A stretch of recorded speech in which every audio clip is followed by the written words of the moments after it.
Hello guys, good morning.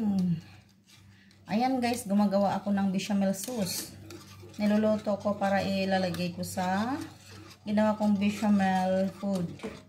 Ayan, ang ingredients natin for today is mayroon tayong macaroni, 1 pack of macaroni.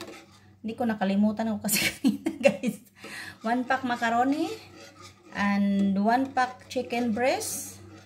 And we have also onion, garlic, and everything. We have also this black pepper, black lemon, cumin powder, and bazaar. Ayan guys. At saka nilagyan ko rin ng konting tomato paste.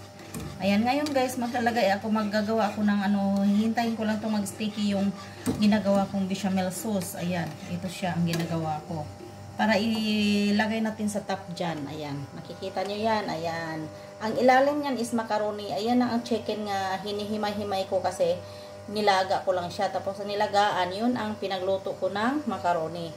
Pagkatapos ko nilagay itong sauce guys, ayan, ilalagay ko naman to sa top. Tapos again, sauce again. Okay, papakita ko sa inyo mamaya guys kung maglalagay na ako ng top. Okay. Siya nga pala guys, ito yung bechamel sauce. Nakita ninyo, bechamel mix. Ayan, ginawa ko siyang sauce. Ito na siya, powder yan guys, para siyang pero may timplada na siya. Ayan, ginagawa kong bechamel sauce. Ayan siya. Medyo malapot na siya guys. Malapit na natin ipatong doon sa guys. Medyo malapot na. Ayan guys, ready na yung bechamel sauce natin. Kumukulo na siya guys. Ayan, malapot na siya. Ayan, ipapatong na natin doon sa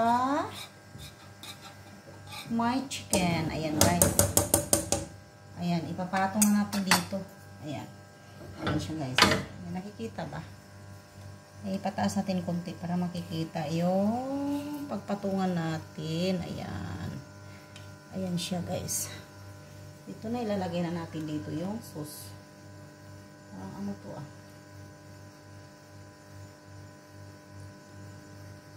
Ano siya? Hindi siya masyadong para siyang ayan siya guys. Pataas na natin. Ilagay na natin yung sauce dito.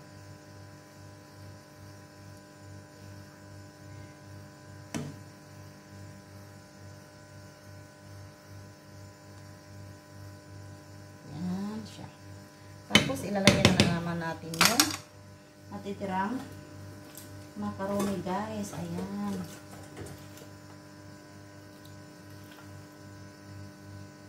Ilagay natin yung macaroni tira guys para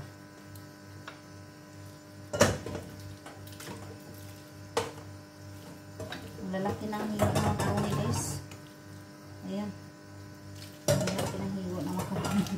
Ang lalaki ng ng butil ng macaroni guys. Hindi siya malaki talaga siya.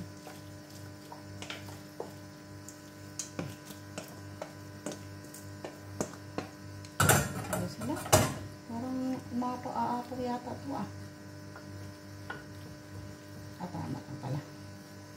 Ayan siya guys, yung bechamel natin. Yung gitna guys, may chicken siya guys. Pero ito siya. Ito na yung ayan, lagyan na natin yan. Ilalagay na natin yung sauce ulit. Ayan, sa taas.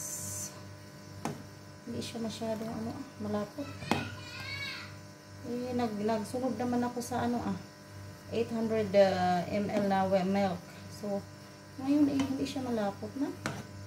Maliit lang siya. Awan lang siya. Labnaw siya. Okay lang. Okay lang. Kahit medyo malabnaw siya. Basta importante guys, masarap siya, malasa. Yun. Nga pala natin. Ayan. Ayan na guys. Ayan natin, iubos natin. Para, ayan guys. Ayan siya.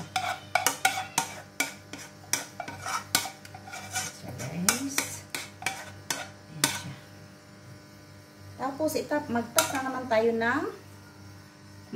naman tayo guys ng cheese. Ayan siya. Ngayon guys, maglalagay tayo ng cheese sa ano niya, sa top niya. Sa top maglalagay tayo ng cheese. Ayan. Kunti lang ang cheese natin. So, pagkasyahin na lang natin guys, ganito. Ayan, lagyan natin ng cheese para masarap siya. It's so nice taste. So nice taste. Yan, like this. Like that guys. So my alaga guys is she want to put the cheese. Oh, so she have to put here. So it's okay guys if she didn't wear the gloves because this is for our house only. Okay guys. So ayan. That is the top. Ayan. This is my alaga guys. Her name is Yasmin. So, yan. She put the cheese at the top and the bechamel. Okay? So, and then this one guys is ready to put in the oven for 10 minutes. Okay? See you later. Now guys, painitin na natin yung ating oven. So, i-open muna natin yung oven sa up siya na ano. I-open natin yung oven sa up for open man natin for 10 minutes. So, now, we make sure, guys, nga hot siya bago natin siya ilagay sa ilalim para mag-red siya, mag-brown, golden brown siya sa taas. So, see you later again. Now, guys, init na yung ating oven. Kaya ilalagay na natin sa oven yung bechamel natin. Parang mag-golden brown siya. Ayan, guys. Ayan.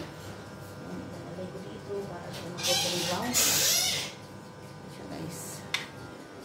Ayan ang bechamel ko, guys. Ayan. Ayan. Ayan siya, nasa oven na siya, guys. At i-set lang natin siya, guys, ng 10 minutes. Okay. Ayan na guys, ang itsura ng bechamel natin. Medyo pumula siya nag-brown na siya sa taas. Pero medyo, pero okay pa rin siya dahil sa cheese yan eh. Masarap. Basta importante guys, pag-test ng mga amo natin is masarap. Maganda talaga pag magluto guys, nga galing sa puso. Yung may pagmamahal. O yan guys, thank you for watching. Ito lang ang masishare ko sa inyo na kapag magluluto tayo, kailangan galing sa puso na may pagmamahal. Thank you so much. If you like my video, please like, share, and comment. At sa hindi pa nagka-subscribe sa channel ko, please subscribe and bells all para ma-updated kayo sa video ko, sa susunod na video. Thank you guys. Yan lang. See you next video. Thank you so much. Love you all.